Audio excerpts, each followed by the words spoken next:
நாளைக்கான வீடியோக்கான ஒரு ப்ரோமோ தாங்க வந்திருக்கு. ப்ரோமோ வந்து சூப்பரா இருந்துச்சு அப்படின்னு தாங்க சொல்லணும். அதாவது நம்ம மனோகரிய வந்து இந்துவும் தீபாவும் சேர்ந்து வீட்டை விட்டே வெளியே அனுப்பி விட்டாங்க அப்படின்னு தாங்க சொல்லணும். அதுவும் நம்ம கனகவள்ளி அம்மாவே வந்து மனோ வந்து வீட்டை விட்டு வெளியே போக சொல்லிட்டாங்க அப்படின்னு தாங்க சொல்லணும். அதெல்லாம் பார்க்குறவங்க சேனலை மட்டும் மறக்காமல் லைக் அண்ட் சப்ஸ்கிரைப் மட்டும் பண்ணிடுங்க.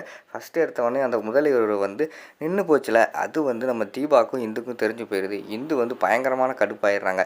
எவ்வளோ தைரியம் இருந்தால் என் ஹஸ்பண்டோட முதலியவையாக வந்து தடுத்துருப்பா, அவளை சும்மா விடக்கூடாது. ஆல்ரெடி வந்து அவங்க 2 பேர்த்த சேர்த்து வைக்கிறதுக்காக நான் எவ்வளோ போராடிக்கிட்டு இருக்கேன். அந்த நேரத்தில் இவ வந்துக்கிட்டு தடுத்துக்கிட்டே இருக்காளே, என்ன பண்ணுறது அப்படின்னு சொல்லிட்டு யோசிச்சுக்கிட்டே இருக்காங்க. பேய் மேடம் எது பண்ணாலும் உங்களுக்குள்ளே யோசிச்சுக்கோங்க. என்னால் இனிமேல் எதுவுமே பண்ண முடியாது. என்னையை தேடி வந்துடாதீங்க அப்படிங்கிற மாதிரி சொல்லிகிட்டு இருக்காங்க. ஏய் தீபா சும்மா இருக்க மாட்டியா? நானே பல டென்ஷனில் இருக்கேன். நீ என்ன எப்படி சொல்லிக்கிட்டு இருக்க அப்படிங்கிற மாதிரி சொல்லிகிட்டு இருக்காங்க. ஆமாம், நீங்கள் ஏதாவது யோசிக்க ஆரம்பிச்சிட்டாலே எனக்கு தான் பயமாக இருக்குது. என்ன ஏதாவது வேஷம் போட சொல்லிடுவீங்களோன்னு எனக்கு பயமாக இருக்குது அப்படிங்கிற மாதிரி சொல்லிவிட்டு அவங்க எடுத்து கொடுக்காங்க. சூப்பர் ஐடியா தீபா, நீ இன்னொரு வேஷம் போட்டுரு அப்படிங்கிற மாதிரி சொல்கிறாங்க.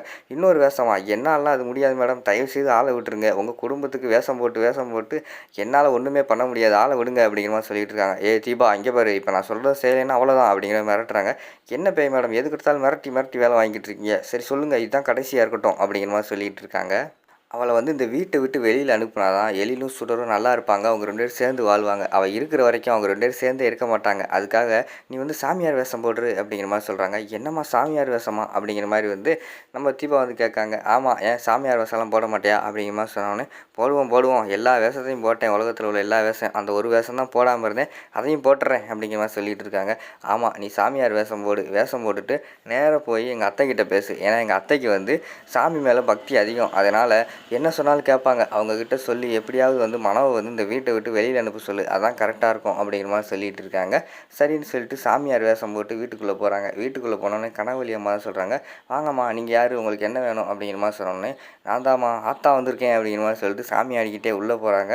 ஐயோ அப்படின்னு சொல்லிட்டு அவங்க வந்து கையெடுத்து கும்பிட்றாங்க. உள்ளே வாங்க அப்படின்னு சொல்லிட்டு உள்ளே கூப்பிட்டு போன பிறகு என்னம்மா விஷயம் அப்படிங்கிற மாதிரி கேட்ட உடனேயும், இந்த குடும்பத்தில் வந்து முதலிரவு நடக்காமல் போயிருக்கு அப்படிங்கிற மாதிரி சொல்லிகிட்டு இருக்காங்க. ஆமாம்மா, எப்படிம்மா கரெக்டாக சொல்கிறீங்க, எல்லாம் ஆத்தா சொல்கிறா அப்படிங்கிற மாதிரி தீபா சொல்கிற மாதிரி காட்டுறாங்க. அதுக்கு இப்போ என்னம்மா பண்ணுறது அப்படிங்கிற மாதிரி கேட்டவனையும் டைரெக்டாக வந்து மனம் வந்து வீட்டை விட்டு வெளியே அனுப்ப சொன்னால் கண்டுபிடிச்சிடுவாங்க அப்படின்னு சொல்லிட்டு ஃபஸ்ட்டு வந்து 2 பேரை சேர்த்து வைக்கும். எழில் வந்து சுடரை வந்து உப்பு மூட்டை தூக்குங்க அப்படிங்கிற மாதிரி சொன்னவொடனே அவர் என்ன பண்ணுறது, உப்பு மூட்டையா அப்படிங்கிற மாதிரி சொல்லிகிட்டு இருக்காங்க. ஆமாம் தூக்குங்க அப்படிங்கிற மாதிரி சொல்லிட்டு சொன்ன உடனேயும், நீங்கள் உண்மையான சாமியா இல்லை பொய் சாமியா, உப்பு மூட்டையெல்லாம் தூக்க சொல்கிறீங்க அப்படிங்கிற மாதிரி வந்து மனோ சொல்கிறாங்க. ஆத்தாலையா நீ வந்து சந்தேகப்படுறியா அப்படிங்கிற மாதிரி வந்து அவங்க கத்த ஆரம்பிச்சிடுறாங்க. ஏப்பா தூக்குப்பா, அவன் பொண்டாட்டி தானே, தூக்குப்பா அப்படிங்கிற மாதிரி வந்து கனகவள்ளி வந்து சொல்கிறாங்க. சரிம்மா அப்படின்னு சொல்லிட்டு உப்பு மூட்டையெல்லாம் தூக்குற மாதிரி காட்டுறாங்க. அடுத்து சரி நம்ம மனோ வெளியே அனுப்ப சொல்லுவோம் அப்படின்னு சொல்லிட்டு, இந்த மனோ வந்து இங்கே இருக்கிறது வந்து ரொம்ப மனசு கஷ்டமாக இருக்கிறதுனால இந்த வீட்டில் வந்து பிரச்சனை வந்துக்கிட்டே இருக்கும். கொஞ்ச நாள் வந்து இவங்களை இந்த வீட்டை விட்டு வெளியில் அனுப்புனா தான் எல்லாமே நல்லபடியாக நடக்கும் அப்படிங்கிற மாதிரி சொல்கிறாங்க. என்னது வீட்டை விட்டு வெளியிலையா அப்படின்னு ஷாக் ஆகி பார்த்துக்கிட்டு இருக்கிற மாதிரி காட்டிக்கிட்டு இருக்காங்க. என்ன சாமி சொல்கிறீங்க அப்படின்னு கனகவள்ளி அம்மா வந்து கேட்காங்க.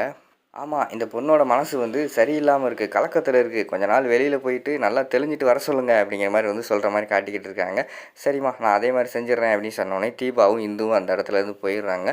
போன பிறகு மனம் வந்து கூப்பிட்டாங்க. அவங்க சொல்கிறது சரிதாம்மா, இந்த இடத்துலே இருந்தால் எழிலையும் சுடரையும் பார்த்துட்டு நீ ரொம்ப கஷ்டப்படுவ, உன் மனசு தான் கஷ்டப்படும். அதனால் வந்து நீ கொஞ்ச நாள் போய் உங்கள் அப்பா கூட இருந்துட்டு வாமா அப்படிங்கிற மாதிரி வந்து கனகவள்ளி சொல்கிறாங்க. ஆண்டி இல்லை ஆண்டி, அதெல்லாம் ஒன்றும் இல்லை அப்படிங்கிற மாதிரி சொல்கிறாங்க. ஏமா எனக்கு தெரியாதா உன் மனசு எவ்வளோ கஷ்டப்படுன்ட்டு, நான் சொல்கிறத கேளு, உங்கள் அப்பா கால் பண்ணி வர சொல்லு அப்படி சொன்னோடனே அவர் வந்து வந்துடுறாரு.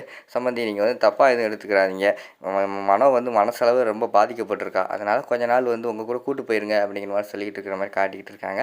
வேறு வழி இல்லாமல் மனம் வந்து அவங்க அப்பா கூட வந்து அந்த காரில் ஏறி அவங்க வீட்டுக்கு போகிற மாதிரி தான் காட்டிக்கிட்டு இருக்காங்க. அதோட பார்த்துட்டிங்கன்னா அந்த ப்ரோமோ வந்து முடிச்சிடுறாங்க.